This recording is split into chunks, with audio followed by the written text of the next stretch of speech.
Hello. Bonjour à tous. Bienvenue pour cette session. Bienvenue à nos intervenants, nos panélistes. Nous aurons Pat Gorman, un des infirmiers ILD les plus expérimentés. Elle est infirmière en effet en Irlande du Nord depuis 2013. Nous avons également Elisabetta Balestro, professeure, directrice d'une école sur les maladies respiratoires à Panova en Italie. Elle est également à la tête d'une clinique MPI et elle gère les cas des greffes. Nous avons également Vincent Cotin, professeur à Lyon en médecine respiratoire. Et il est à la tête du centre de référence pour les maladies respiratoires rares. Merci d'être avec moi aujourd'hui. Donc cette session se veut une conversation plutôt qu'une présentation. Nous voulons discuter du diagnostic qui est parfois trop tardif. Ce que veut dire la prévention et également quelles sont les actions nécessaires pour améliorer la situation. Donc on va commencer avec Swapcard. Donc c'est juste pour les patients. Donc je vais vous poser cette question, chers patients. Combien de temps s'est écoulé entre les premiers symptômes et le diagnostic? Donc je parle du premier symptôme, pas de la première fois où vous êtes rendu chez le médecin. Donc du premier symptôme au diagnostic, combien de temps? Nous aurons les résultats d'ici la fin de cette présentation. During this time, let me talk about Claude. J'aimerais parler de Claude, de l'histoire de Claude. Claude, c'est pas un personnage de fiction. Il vit à Bordeaux, en France. Très sportif toute sa vie. Il fait partie de l'équipe de football de la ville depuis 15 ans.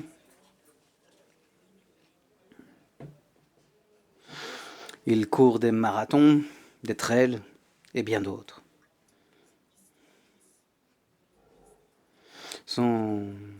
Sa fibrose pulmonaire a commencé en 2015. En tout cas, les premiers symptômes, il avait 69 ans à l'époque. Il a commencé à être essoufflé lors de la course. Rien d'alarmant. Ces symptômes ont été attribués à une perte de forme physique et à l'âge. Mais les symptômes ont persisté.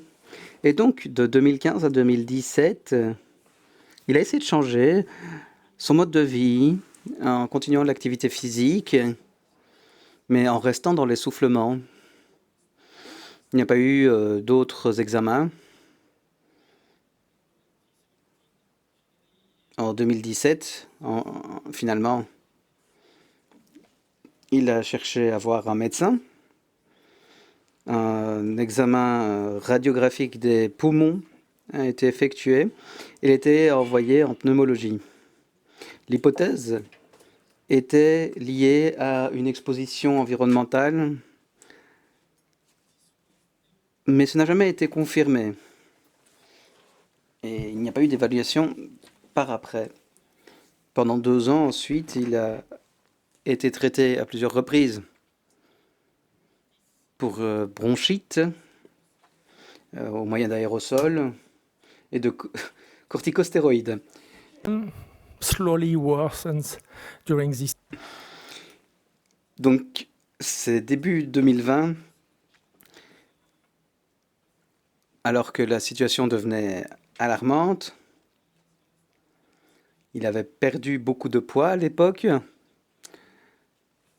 il avait des signes au niveau des doigts. Et à ce moment-là, le généraliste l'a renvoyé vers un centre d'expertise.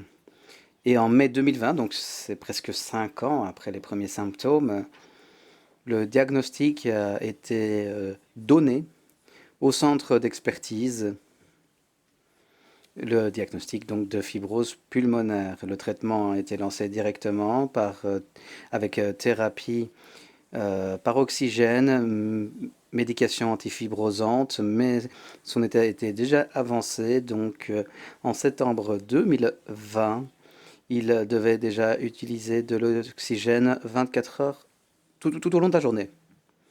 Il a perdu son indépendance et malgré le suivi, sa maladie n'a fait qu'empirer et il a perdu la vie en février 2021. Que pouvons-nous retenir de ce cas? Eh bien, les symptômes étaient là, depuis le début.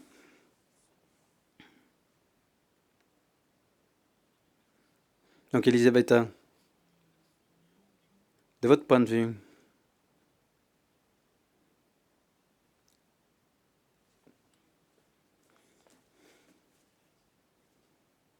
d'où viennent les retards dans le diagnostic habituellement? Merci Jean-Michel. Selon moi, ce n'est pas un manque de connaissances aujourd'hui ou un manque d'outils. C'est plutôt qui, comment et quand on utilise les bons outils au bon endroit. Le délai dans le diagnostic de la fibrose pulmonaire, le retard, commence assez tôt dans l'histoire des patients. Souvent même avant qu'ils ne rentrent dans le système de santé. Donc les symptômes sont assez vagues, insidieux, aspécifiques. Et donc nous devons enseigner cela aux médecins généralistes, leur faire comprendre que ce sont des symptômes qui sont assez similaires à ceux d'autres maladies. Donc la stratégie devrait être de commencer l'enseignement envers les médecins de famille au plus tôt. Et même dans la population générale, nous devons expliquer l'hétérogénéité des symptômes et la perception des symptômes par les personnes touchées qui peut varier également.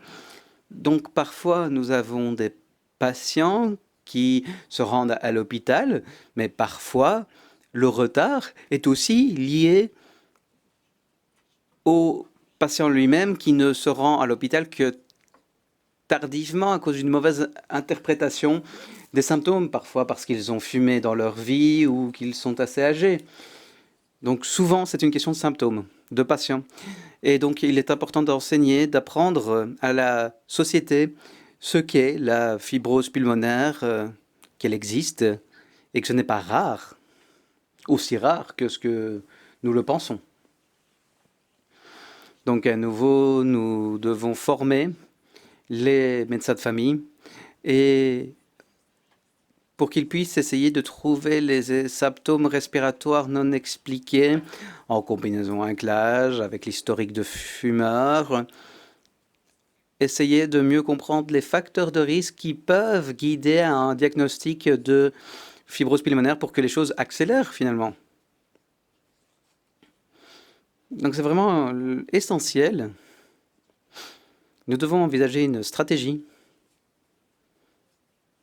qui serait mise en place très tôt dans l'historique de la maladie, pour pouvoir la détecter précocement. Revenons sur votre expérience, Pat. Que les patients décrivent-ils durant cette période avant diagnostic? Souvent, leurs symptômes sont assez subtils. Ils n'y font pas spécialement attention. En général, ils pensent que c'est simplement parce qu'ils vieillissent. S'ils ont fumé par le passé, en général, ils pensent que c'est la raison de leurs symptômes. Dans la population des femmes, il y a souvent l'excuse de la ménopause également, avec un déclin dans les fonctions physiques, et les gens adaptent leur façon de vivre finalement, Au lieu d'utiliser les escaliers, les personnes vont prendre l'ascenseur. Donc la progression peut ne pas apparaître directement et cela retarde le diagnostic. Oui, les symptômes ne sont pas toujours typiques ni spécifiques dans cette maladie. Vincent, de votre point de vue, quels sont les obstacles potentiels à un diagnostic opportun et précis? Le problème, c'est qu'il y a de nombreux obstacles. Et c'est peut-être la raison principale pourquoi il est difficile de surmonter ce problème. Car en fait, il y a différentes étapes qui doivent être améliorées. Nous avons entendu la première partie, Pat nous a parlé des patients qui ont des symptômes non spécifiques. Donc on voit à gauche, à l'écran, certains des facteurs qui sont liés au patient lui-même. Il pense, voilà, je suis essoufflé, mais c'est peut-être simplement parce que je suis en ménopause, parce que je vieillis, parce que j'ai pris du poids, ou j'ai arrêté de faire de l'exercice, ou quelle que soit la raison. Non, ce n'est pas normal d'être essoufflé, même à 65 ans. Même si vous avez fumé toute votre vie, ce n'est pas normal d'être essoufflé. Si vous êtes essoufflé, allez chez le médecin. Je pense qu'il faut vraiment faire entendre ce point de vue, parce que souvent, il y a la population sous-estime ce fait. Et même chez le médecin de famille, eh bien, il y a un délai, car les mêmes excuses reviennent. Ils attendent avant de demander des examens complémentaires ou de renvoyer vers un cardiologue et pas spécialement un pneumologue avant de finalement demander un scan. Donc cela rajoute encore un certain délai au diagnostic. Les médecins généralistes ont beaucoup de maladies à prendre en compte et leur rôle premier est celui de la prévention. Et les maladies courantes telles que le diabète, l'obésité et d'autres. Donc ils ne connaissent pas les maladies, pulmonaires interstitielles vraiment sur le bout des doigts.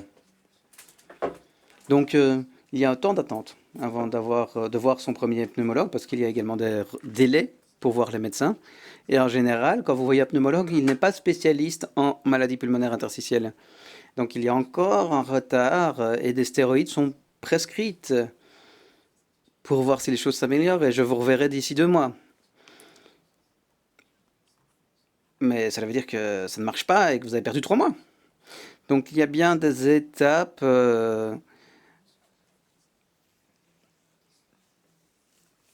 Et puis, vous voyez la troisième boîte sur cette diapositive?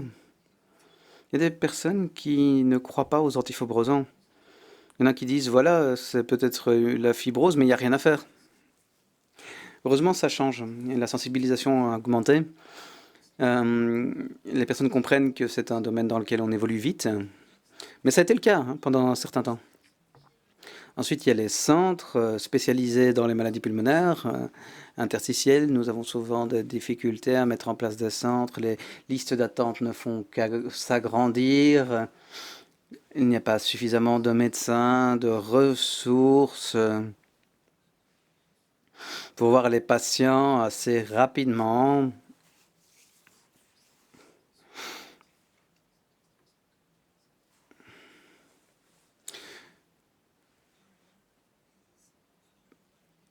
En fait, il y a de nombreux obstacles. À chaque étape, il y a de possibles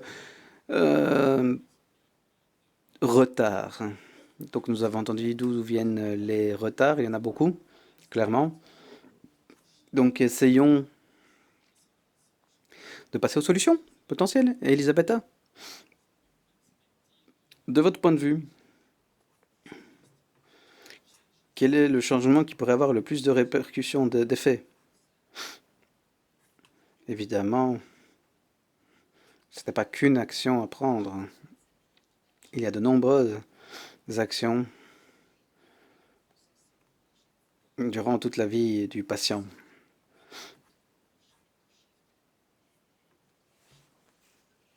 Et l'objectif, c'est de transitionner les actions au plus tôt dans l'historique de la maladie. Donc il faut parler aux médecins de famille. Pour éviter les mauvais diagnostics, nous devons former les généralistes, les médecins de famille, pour qu'ils aillent au-delà de simplement l'asthme ou des prescriptions sans examen supplémentaire. Il faut qu'ils sachent qu'il est possible d'avoir des patients qui ont des fibroses pulmonaires et qui ne peuvent être découverts que grâce à une radio des poumons. Donc il faut former les médecins de famille. Nous devons également faire des efforts nous-mêmes en tant qu'experts cliniques. Nous devons organiser par exemple des résidences, des internats pour les jeunes médecins, les former, sensibiliser aux instruments qui sont utilisables. Et pour éviter les solutions qui donnent de mauvais diagnostics, telles que les radios des poumons, ou qu'ils renvoient le patient vers la mauvaise spécialité, telle qu'un cardiologue, ou qu'ils traitent avec le mauvais traitement, tel que des antibiotiques. Donc nous devons former les médecins aux instruments utilisables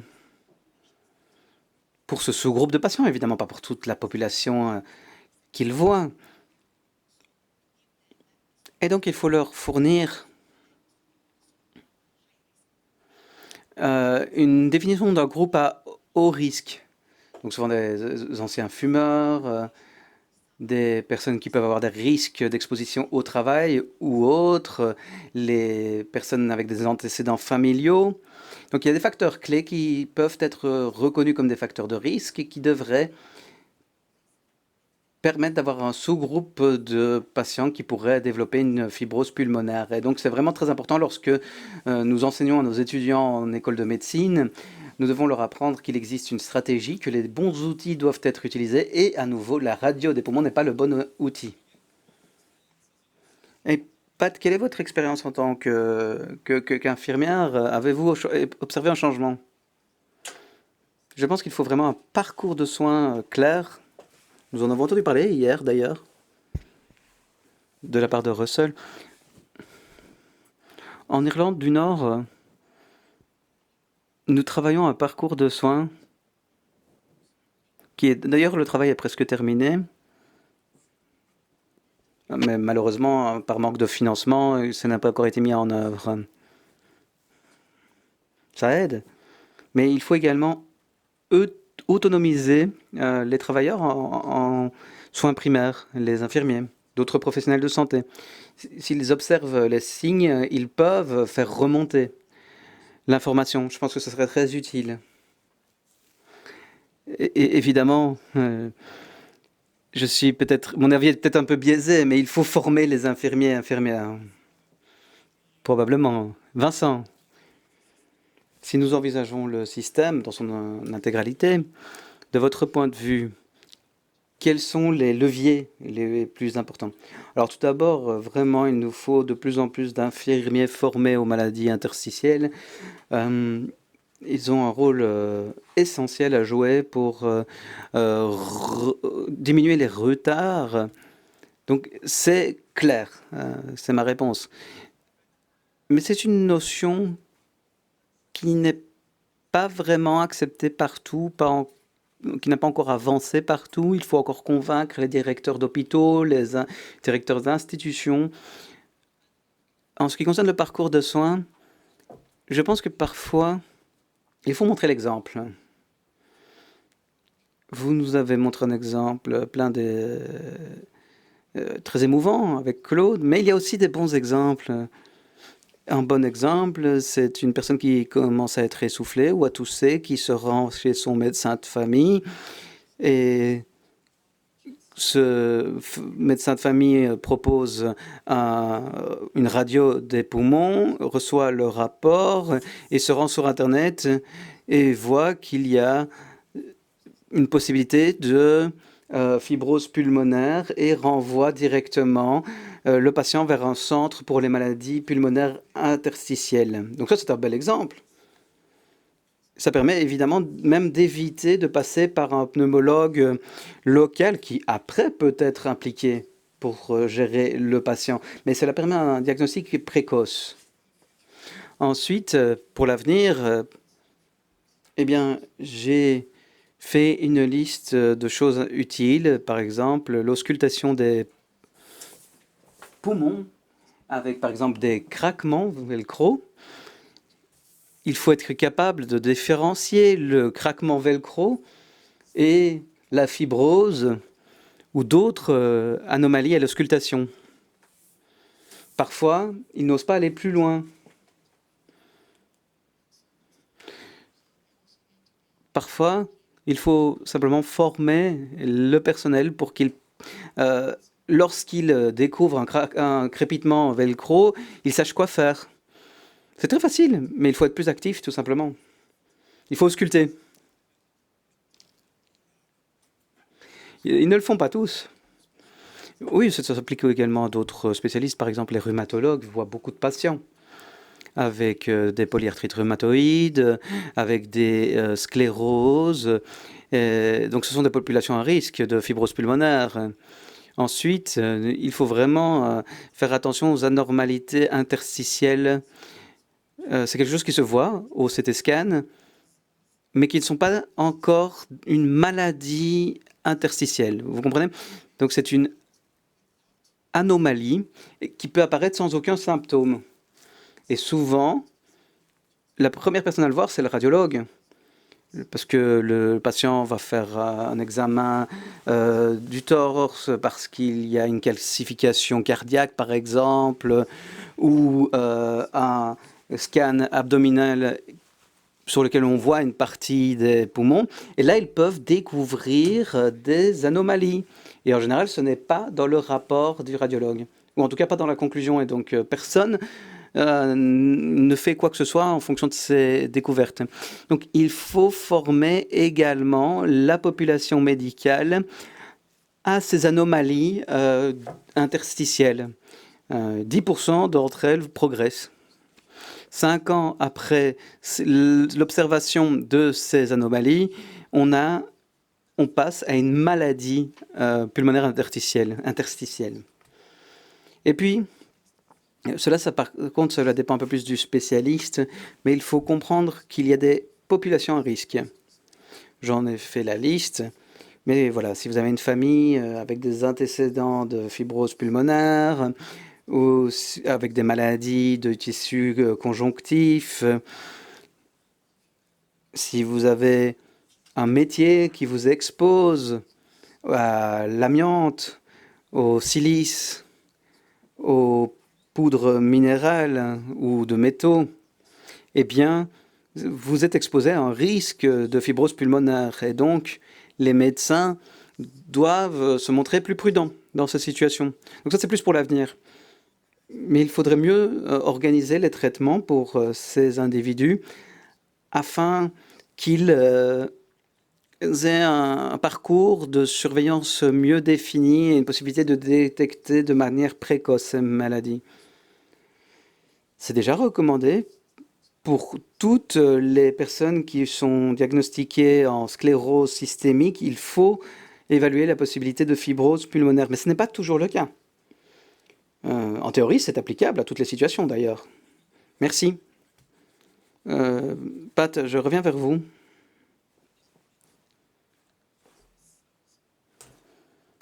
Qu'est-ce que ça veut dire pour vous, pour les patients? La sensibilisation. Oui, ben c'est très important, évidemment. Mais ce n'est pas suffisant s'il n'y a pas d'action qui suive. Il nous faut des systèmes en place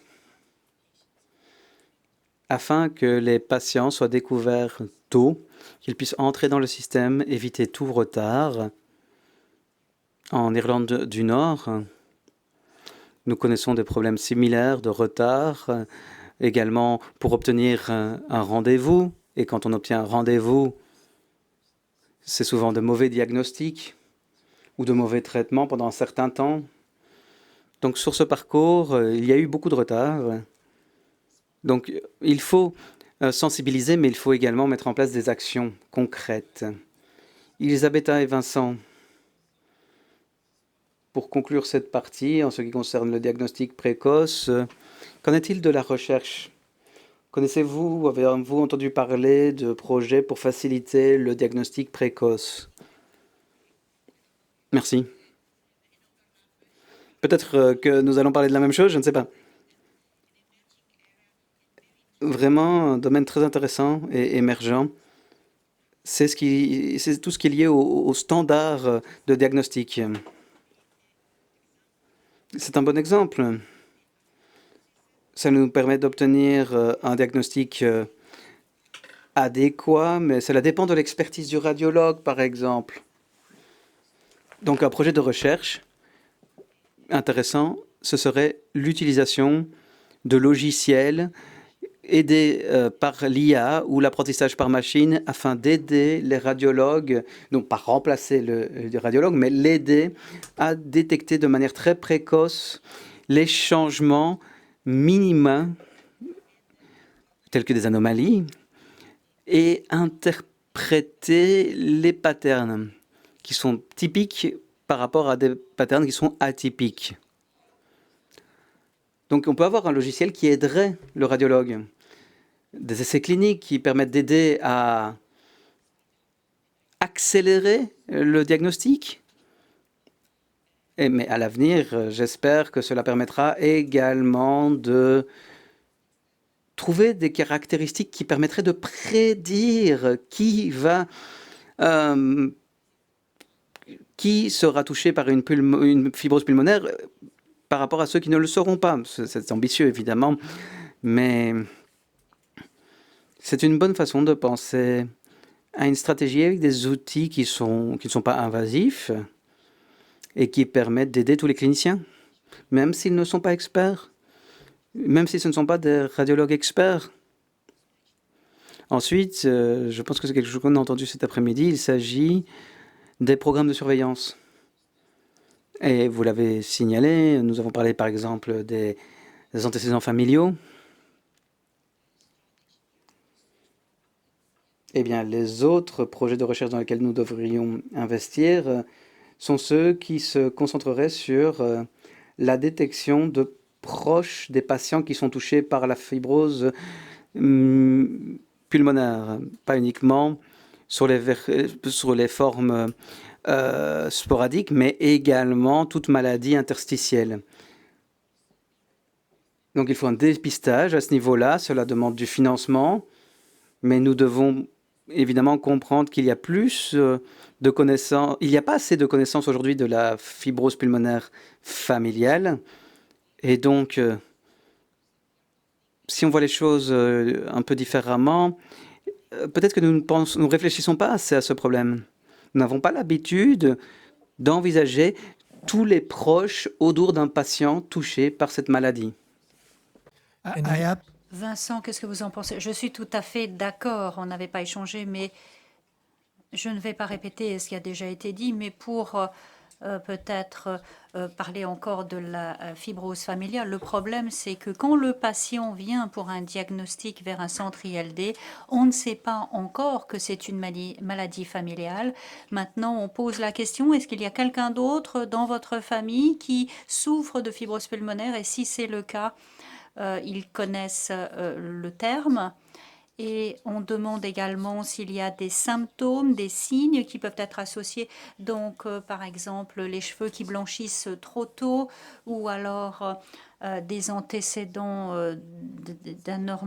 d'anomalies chez des individus dans une famille. Mais même en faisant ça, très souvent, on ne détecte pas que ça peut être une maladie génétique. Et quelques années plus tard, on peut avoir le frère ou un parent proche qui vient et Donc ça devient une fibrose pulmonaire familiale. Et donc il y a une différence entre le familial et le sporadique, ça n'est pas si facile à détecter. Et il y a eu plusieurs études qui montrent que si vous prenez des patients qui ont de la FPI sporadique, et si on fait une étude chez leurs frères et sœurs ou leurs neveux, on va trouver des anomalies pulmonaires interstitielles. Donc peut-être qu'un jour on ira plus loin et qu'on va proposer également des dépistages chez les parents des fibroses idiopathiques parce que ça semble assez fréquent. Et alors pour l'intelligence artificielle, je suis tout à fait d'accord. Je crois que c'est le principal domaine de recherche pour l'établissement du diagnostic et avoir un diagnostic précoce ou un meilleur diagnostic pour essayer de prédire le pronostic et peut-être essayer de donner une première réponse de traitement ou qui va pouvoir bénéficier de tel ou tel traitement et peut-être également pour l'interprétation des anomalies très précoces, parce que ça n'est pas toujours facile aujourd'hui de dire, alors cette anomalie ne va pas progresser et celle-là va progresser en FPI et il faut agir.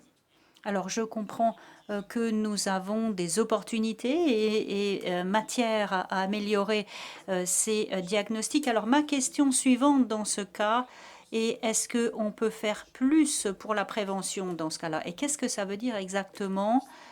Parfois j'ai le sentiment qu'on est un petit peu trop timide sur la prévention. Donc Elisabetta, peut-être que vous voulez commencer à répondre à cette question. Quels sont les facteurs d'absence de risque? Qu'est-ce qu'on peut faire en termes de prévention vis-à-vis du grand public? Alors, c'est une question importante et c'est lié également au concept précédent d'éducation et de sensibilisation. Il faut éduquer concernant les absences de facteurs de risque et ce qu'on voit chez nos patients, par exemple, on sait que l'âge, la FP arrive après l'âge de 60 ans, mais parfois l'âge donne lieu à une mauvaise interprétation d'autres maladies ou certaines maladies idiotes. Et donc, ça peut être un mélange de facteurs qui ne sont pas clairs pour les généralistes. Et il y a également la mise en œuvre de tous les facteurs de risque concernant les maladies professionnelles. Alors, c'est un grand travail qu'il faut commencer. Il faut commencer à y réfléchir en collaboration avec les médecins du travail. C'est quelque chose qu'on n'a pas l'habitude de faire dans nos cliniques. On a l'habitude de communiquer avec le radiologue, avec le chirurgien, mais avec les médecins du travail, c'est quelque chose qu'on doit faire à l'avenir et essayer de communiquer avec eux parce que ils ont l'habitude des expositions typiques comme l'amiante, la silice, différentes poussières de métaux, mais de notre point de vue, en tant que pneumologue, on voit beaucoup d'expositions professionnelles, par exemple, pas bien catégorisées en dehors des maladies pulmonaires professionnelles. Je pourrais vous donner quelques exemples de de ma clinique, les dentistes par exemple qui développent une fibrose pulmonaire parce qu'ils n'utilisent pas d'équipement de protection ou alors des expositions qui peuvent être des expositions domestiques ou dues à leur hobby. C'est quelque chose qu'on doit approfondir nous-mêmes pour pouvoir clarifier quels sont les principaux facteurs de risque et essayer d'envoyer ce message clair à la population et aux généralistes et également aux pneumologues généralistes pour souligner quelles sont les populations à risque. Et encore une fois, il faut avoir les antécédents familiaux pour cette population. Alors, je me concentrais sur les facteurs de risque, Elisabetta. mais peut-être que la prévention, c'est la détection plus précoce et peut-être prévenir la progression, etc. Qu'est-ce que vous en pensez? Alors, quand on parle de prévention, je crois qu'il faut réfléchir pas à un seul parcours, pas une action unique. Il faut réfléchir à différentes processus étape par étape et avec un peu de chance, la prévention primaire serait pour nous-mêmes de pouvoir éviter le développement de ces maladies pulmonaires. Donc, malheureusement, même si on est optimiste, ça n'est pas faisable maintenant, mais si on réfléchit, il faut essayer d'éviter les facteurs de risque connus, il faut développer des programmes, il faut avoir le passé de fumeur, par exemple, et donc il faut se rappeler que tout cela, ce sont des facteurs de risque bien connus que l'on doit enseigner aux professionnels de santé en ce qui concerne l'exposition. Et ça, c'est le lien avec les maladies pulmonaires professionnelles, avec les médecins du travail. Et c'est la prévention primaire qui pourrait être une mesure à prendre avant que la maladie se développe. Mais notre travail principal, bien sûr, c'est la prévention secondaire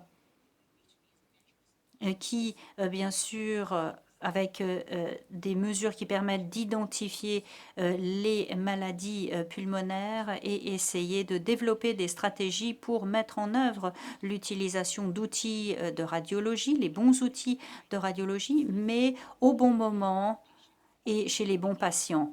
Encore une fois, c'est un mélange de populations à risque qui doit faire l'objet d'examens avec des bons outils, peut-être des scanners avec l'aide de l'IA pour détecter des changements minimum très précoces.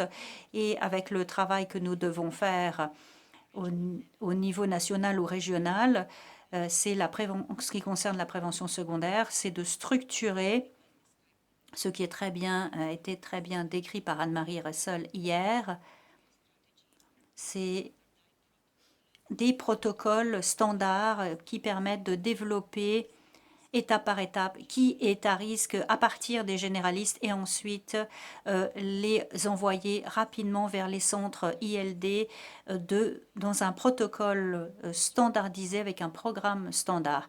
Alors, il n'y a pas de programme commun qui peut être utile dans tous les pays avec les mêmes parcours. Il faut réfléchir à des stratégies qui peuvent se faire au niveau local, régional, en lien et en communication avec nos systèmes de santé régionaux.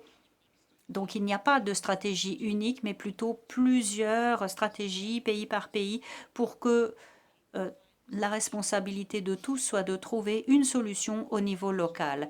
Bien sûr, la prévention tertiaire, c'est ce que nous faisons maintenant en utilisant des traitements précocement, si possible, éviter l'approche du on va attendre et donc il faut enseigner aux pneumologues génériques de détecter ces maladies dans ces phases précoces et il faut avoir des discussions pluridisciplinaires, encore une fois, avec un réseau régional pour que le patient ne passe pas d'un centre à un autre, mais avec nos outils de télémédecine, il faut pouvoir faciliter la documentation qui vient des centres ILD plutôt que d'éloigner les patients des centres locaux et éviter les comorbidités et les complications.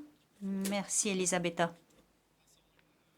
Vincent, qu'en est-il des innovations? Est-ce que vous entrevoyez des innovations dans la prévention dans les années qui viennent? Alors, je voudrais revenir sur cette planche parce que J'aime beaucoup ce que vous avez expliqué, Elisabetta, la prévention primaire, c'est-à-dire essayer de ne pas attraper cette maladie. Ensuite, il faut agir précocement. Et troisièmement, prévention tertiaire, c'est essayer de ralentir la maladie quand il est déjà un peu tard. Mais on comprend que maintenant, on est plutôt sur le côté droit de ce tableau. Et l'innovation, avec un peu de chance, serait au moins pour la prévention secondaire et essayer de travailler aussi tôt que possible. Et donc, je crois qu'il est important de comprendre. Alors peut-être que pour la prévention primaire, c'est peut-être pas médical, c'est peut-être plus politique et il faudra prendre des décisions. Alors, qu'en est-il des innovations? Alors, pour les innovations, bien sûr, je ne sais pas ce que l'avenir nous réserve. Mais ce que l'on sait, c'est qu'il y a des recherches en cours et qu'on peut s'attendre à des progrès.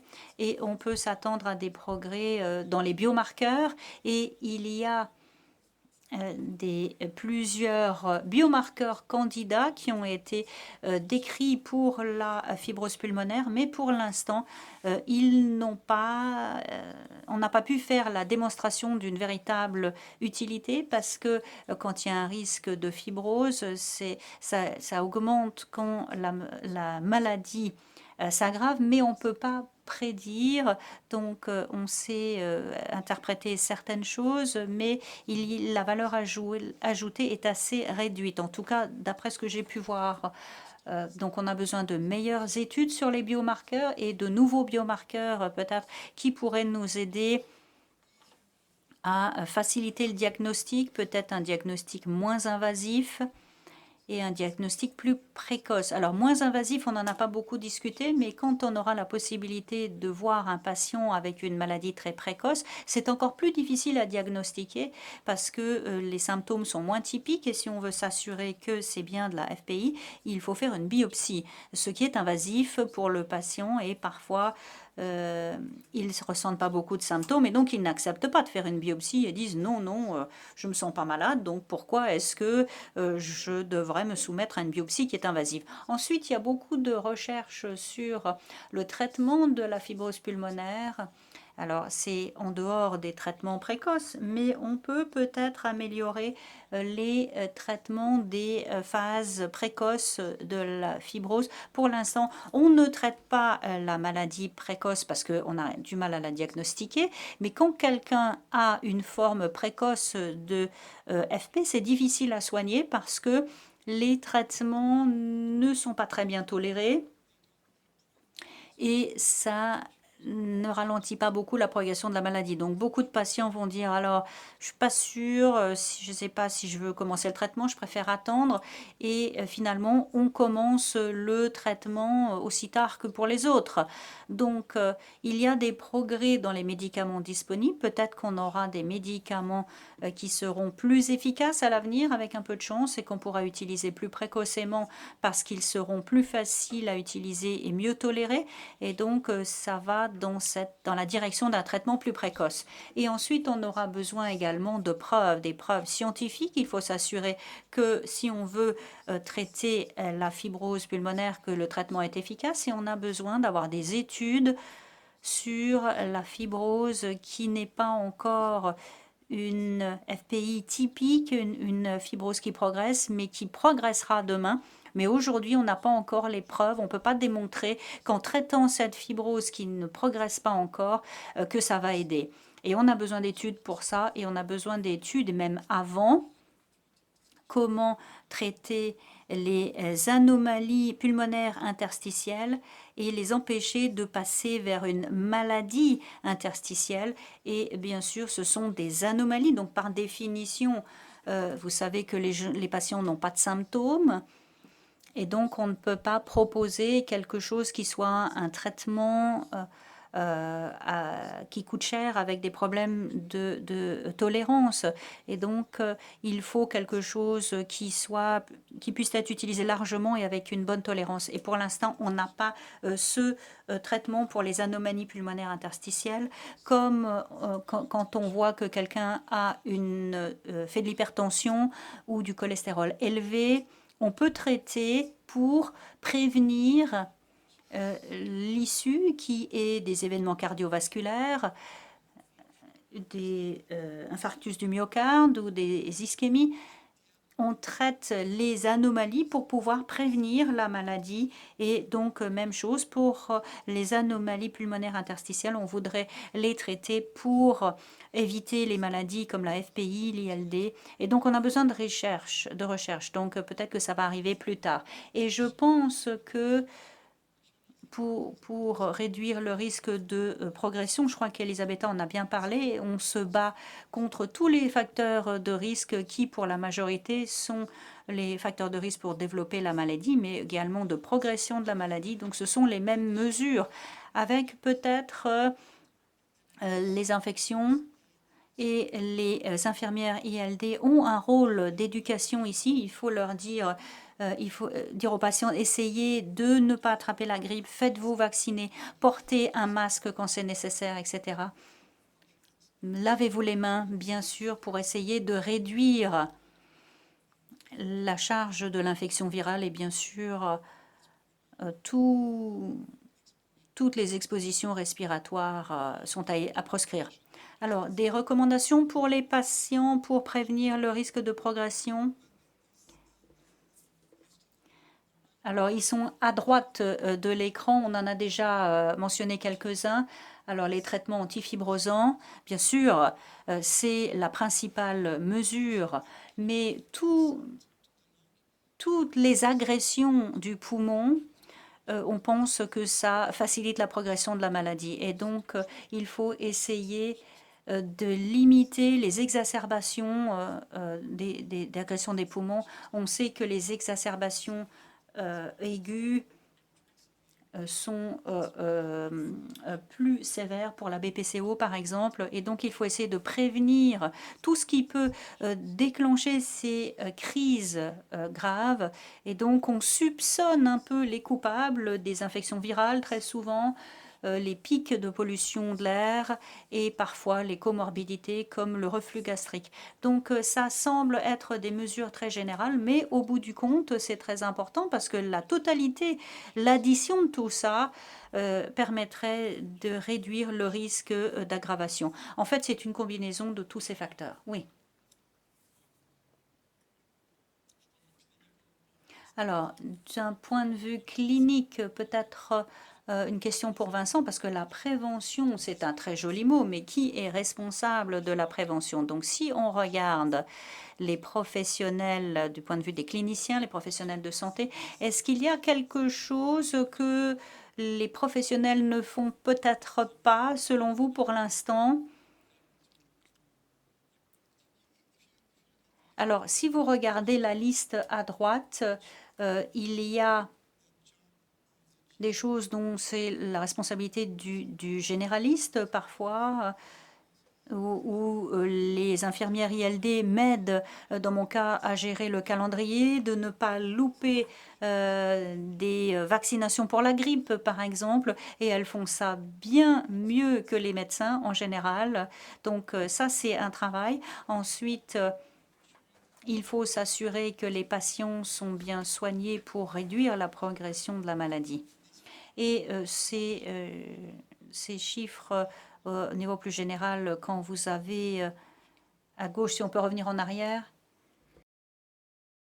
vous avez des populations qui sont à risque et on a vu ça avec Elisabetta.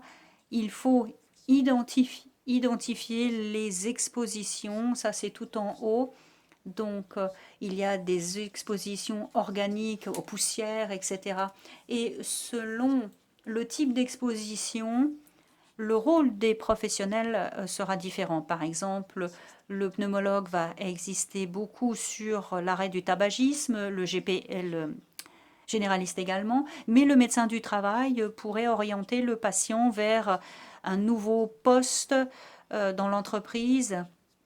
Et donc, le médecin du travail, pour moi, participe à tout cela. Et bien sûr, on ne sait pas quel est leur travail. Eux, ils en savent davantage. Donc, ils pourraient nous aider à prévenir ça. Et à droite, vous avez des choses qui relèvent plus du niveau politique. C'est-à-dire qu'il faut comprendre que beaucoup des risques de développer la fibrose pulmonaire et des risques de progression de la maladie sont liés au tabagisme, à la pollution aérienne et des expositions professionnelles. Et donc, il faut prendre des mesures pour lutter contre le tabagisme, la pollution de l'air et les expositions professionnelles. Bien, merci beaucoup. Elisabetta, quelque chose à ajouter? Alors, petite provocation, je crois que c'est la responsabilité de tous de prendre des mesures en ce qui concerne la prévention. Donc, ce n'est pas le rôle des généralistes ou des pneumologues, mais nous sommes responsables parce que nous soignons la fibrose pulmonaire et donc nous sommes les personnes responsables. Et notre principale responsabilité, c'est d'enseigner les citoyens depuis le début, par exemple avec les programmes de vaccination, éviter de sortir quand il y a un pic de pollution de l'air. Et donc, il s'agit d'être responsable de tout le processus et bien sûr, il faut déterminer qui est responsable, les personnes qui se soucient de la fibrose pulmonaire. Donc nous sommes responsables de s'occuper, de gérer ces différentes étapes, bien sûr, avec les ressources humaines et si possible, par exemple, enseigner aux étudiants, aux internes, donc les utiliser en quelque sorte pour répandre ces connaissances sur nos territoires. Merci beaucoup, Pat. Encore une fois, en ce qui concerne les patients, est-ce que vous avez un avis? Qu'est-ce qui pourrait aider les patients à agir plus précocement? Parce que, bien sûr, ce sont des directives qui sonnent très bien, mais dans la vie pratique, alors c'est très difficile. Et comme je l'ai dit précédemment, dans la vie réelle, les patients souvent ont des symptômes et donc ils s'adaptent. Et parfois, ils le font pendant un certain temps, mais ce qui les pousse à agir, en général, c'est un facteur déclencheur. Et le facteur déclencheur, souvent, vient d'un membre de la famille, un aidant. Et ensuite, peut-être peut-être un ami du patient qui cherche de l'aide et qui entre dans les soins primaires. Et ils se rendent compte qu'il y a un problème. Donc effectivement, il y a beaucoup de problèmes, mais je crois que c'est difficile. Et quand on a des gens qui normalisent ces symptômes, et donc un symptôme dont on ne parle pas jusqu'à la fin, c'est la fatigue. Et très souvent, à moins qu'ils soient vraiment touchés par la fatigue, ils n'en parlent pas. Et peut-être qu'on pourrait s'attaquer à ça avant. Alors, juste avant de clore notre discussion et de donner la parole à la salle, dernière question pour chacun d'entre vous, mais une réponse courte, s'il vous plaît. Je vais vous demander de choisir votre toute première priorité, une action prioritaire qui pourrait être adressée aux autorités pour améliorer la prévention. Alors, qui veut commencer? Alors, la première priorité, c'est de penser à nos règles régionales, locales dans le système de santé et standardiser des protocoles qui sont développés pour avoir un parcours rapide pour la population à risque. Merci Elisabetta. Vincent? Alors moi je passerai par la voie politique. Je crois qu'il faut comprendre la notion de risque attribuable, c'est-à-dire que pour une personne, on ne peut pas dire bon c'est à cause du tabagisme ou de la pollution de l'air, mais pour la population en général, on peut calculer le risque de fibrose pulmonaire qui est dû à la génétique, environ 30%, qui est dû au tabagisme, environ 20%, et qui est dû à la pollution de l'air et d'autres expositions, environ 20%, et le reste.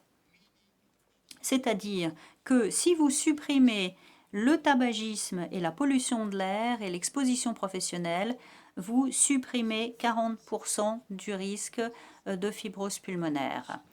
Et en plus, ces risques sont partagés sont communs à d'autres maladies comme le cancer du poumon, etc.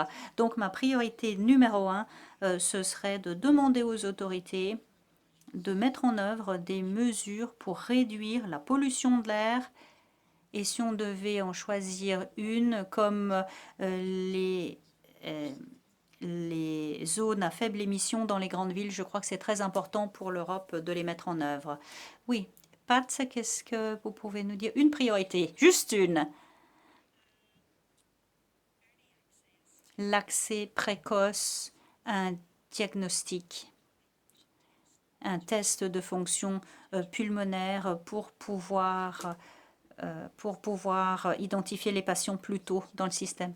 Merci beaucoup pour vos points de vue sur le diagnostic précoce et la prévention. Nous allons passer à la séance de questions-réponses dans le public. Est-ce qu'il y a des questions en ligne tout d'abord? Alors, il y en a une. Et on voudrait montrer le résultat du sondage. Ah oui, bien sûr. Donc, alors, je ne suis pas surpris personnellement. Il faut, à plus de 50%, il faut plus de 2 ans pour avoir le diagnostic après l'apparition des premiers symptômes. C'est encore trop. C'est encore trop. Ouais. Donc, il y a une question en ligne. Hier, dans le lancement du diagnostic précoce et du traitement on a vu que ça existe aux États-Unis, donc à quoi est-ce que ça pourrait ressembler en Europe et comment est-ce que les patients peuvent entrer dans ce processus? Alors, je ne sais pas si j'ai bien compris la question. Je ne suis pas sûre de comprendre la question. Est-ce que c'est dans les essais cliniques? La question n'est pas très claire pour nous. Hier, aux États-Unis, on a décidé de lancer des diagnostics précoces et des traitements précoces. Donc, le traitement précoce nécessite des signes clairs. Par exemple, le patient qui qui ne peut plus marcher, ça peut raccourcir le temps de diagnostic de mois ou d'années. Quel serait le parallèle en Europe et quand est-ce que les patients et les aidants peuvent faire entendre leur voix? Est-ce que c'est au niveau du recrutement ou avant ou après? Alors,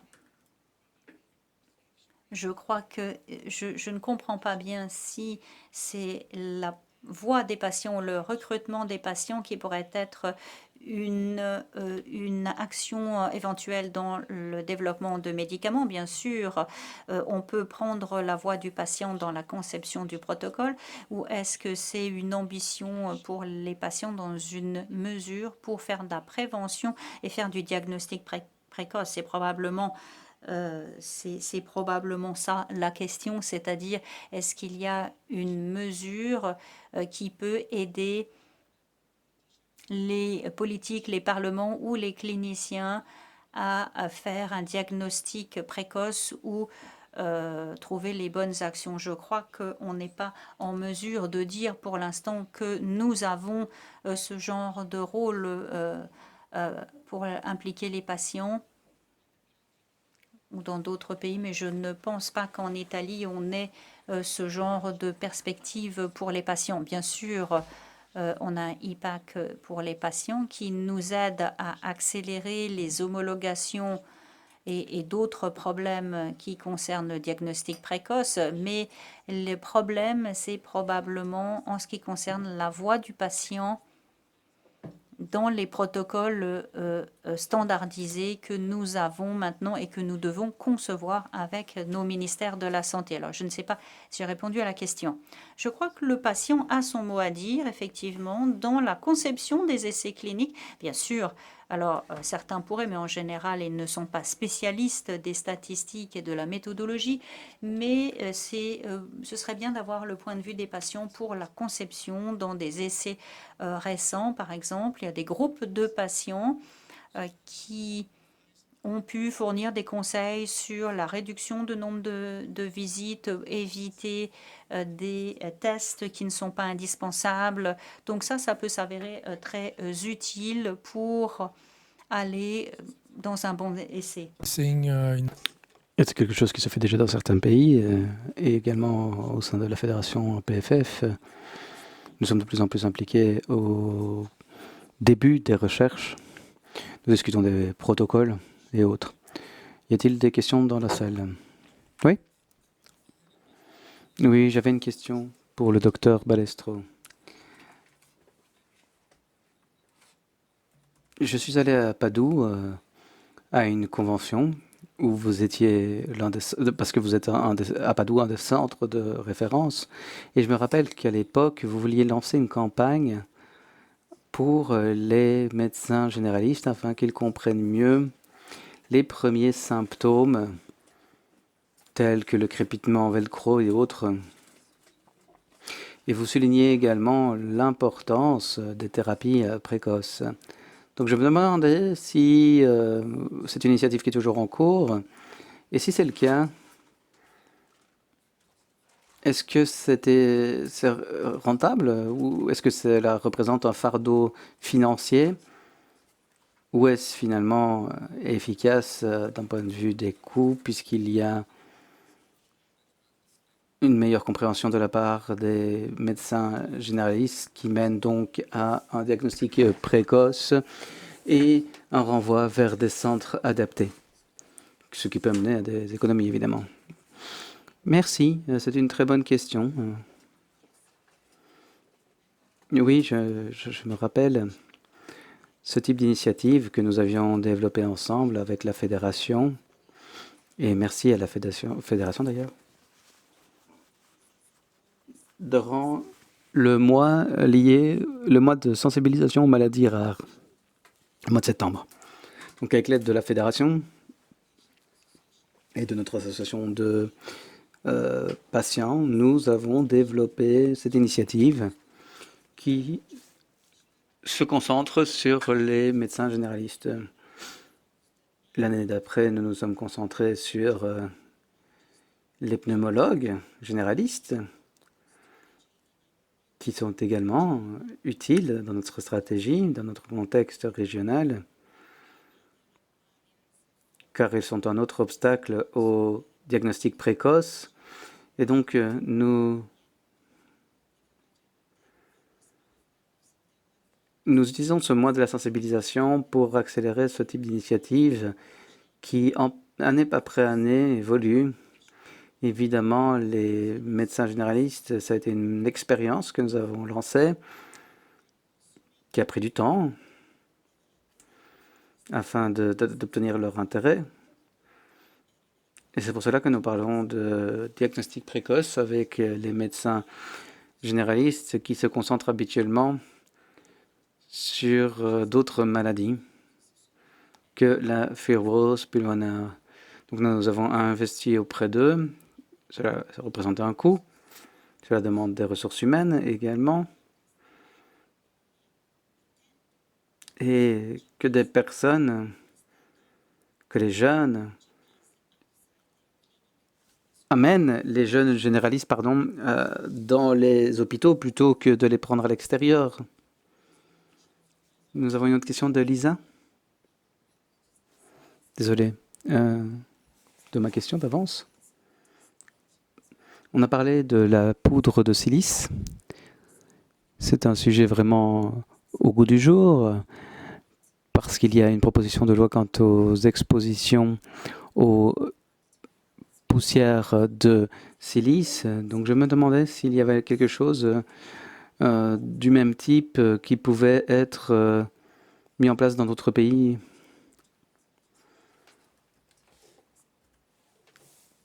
Est-ce que quelqu'un envisage ce type de choses pour la prévention?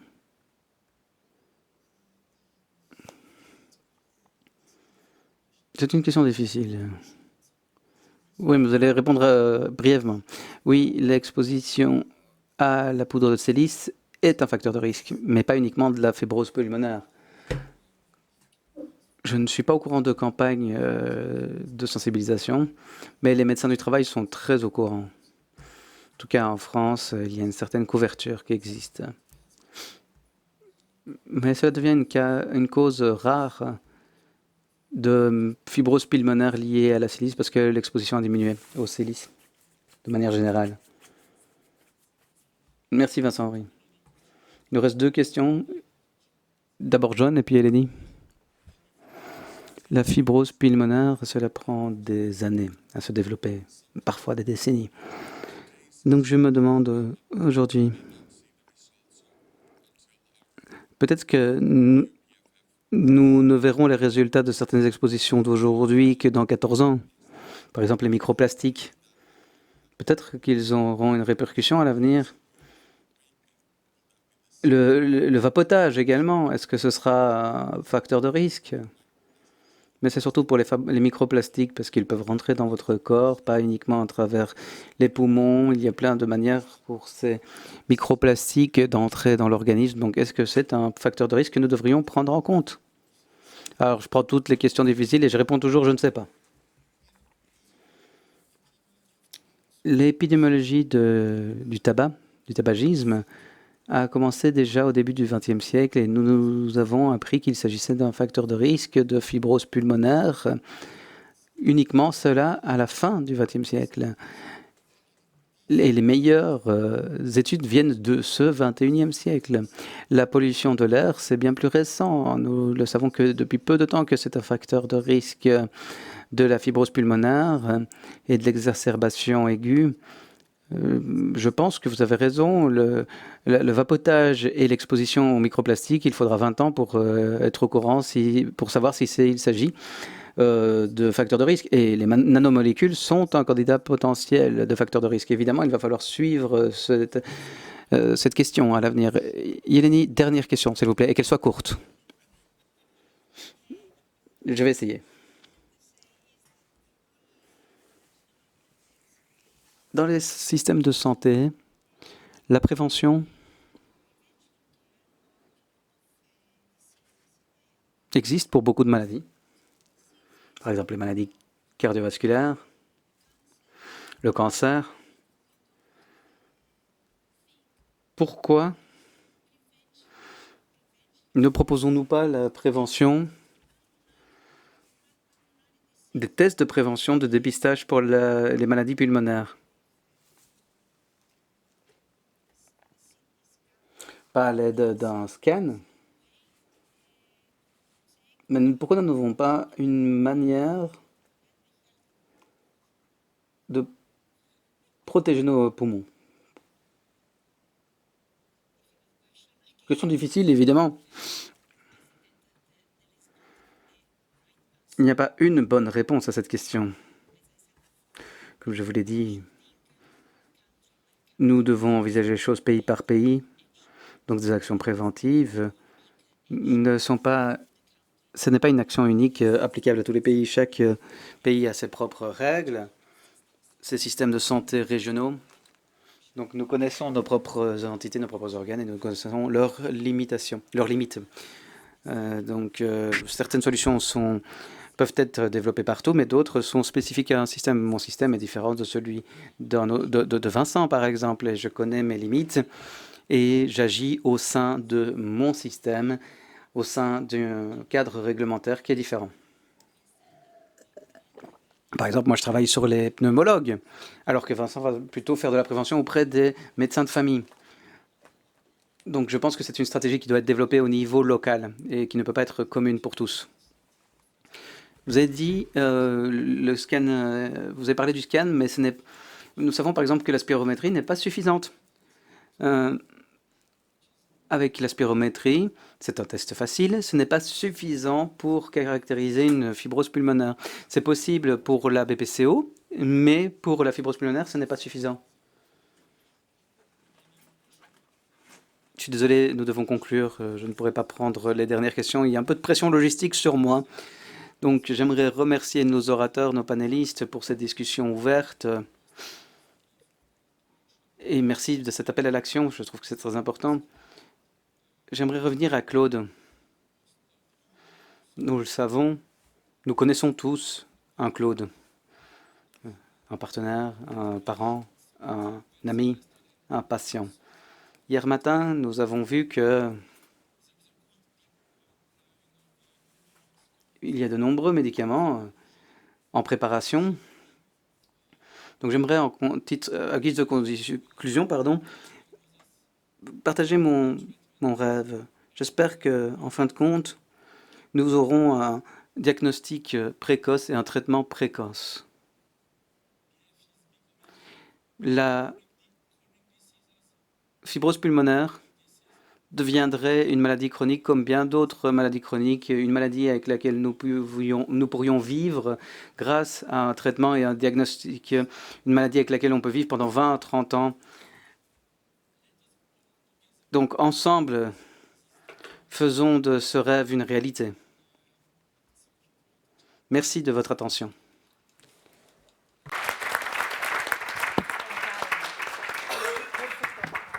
Thank you very much.